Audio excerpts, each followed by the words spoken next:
Buona vita a tutti quelli che vedono questo video. Sono Franco Berti, ho 54 anni, sono padre di 2 splendide figlie, Alice e Irene, vivo a Rovigo, faccio il dirigente d'azienda. Particolari impegni politici è stata un'esperienza molto bella, entusiasmante nel comune capoluogo, dove ho svolto il ruolo di assessore alla viabilità, mobilità e quant'altro, e da questa esperienza comunque ho capito che è necessario portare un grosso cambiamento non solo alla politica ma anche al modo di amministrare, e quindi su questo ho deciso di candidarmi per la lista civica per Monti.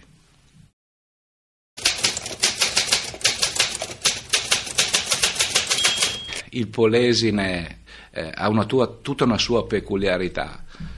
Da sempre si sente dire che il Polesine ha grandi eccellenze, da sempre sento dire che il Polesine per ottenere dei risultati deve fare squadra, ma in tanti anni perché queste eccellenze non sono mai emerse? Perché non si è mai riusciti a fare squadra per questo territorio e portare dei risultati? Quindi credo che ci sia bisogno di un cambiamento culturale, e siccome le idee camminano con le gambe degli uomini, credo che sia opportuno cominciare a cambiare gli uomini.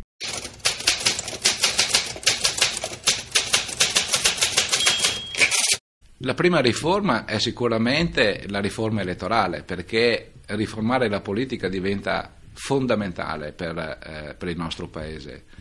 Mai più un Parlamento di nominati, ma un Parlamento di eletti. E lista civica vuol rappresentare proprio questo, la società civile che sale in politica. La seconda è sicuramente la riforma fiscale, perché un riordino complessivo può ritornare a dare risorse di investimento per le aziende e la creazione di posti di lavoro e risorse per un welfare che sia più dignitoso per i nostri cittadini. Poi c'è sicuramente tutto un sistema di regolamentazione che vada a premiare il merito. Bisogna far sì che il nostro Paese promuova il meglio di quello che produce, della sua rappresentanza politica, amministrativa, quindi in tutti gli aspetti della gestione dello Stato e anche nel privato la meritocrazia è il primo punto.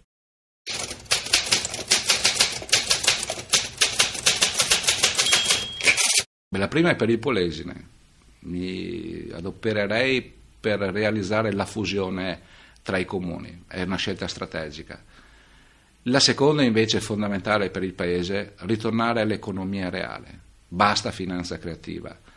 Le imprese devono tornare a fare imprese, produzione, posti di lavoro, le banche devono finanziare le imprese. Più serietà, più correttezza, più impegno.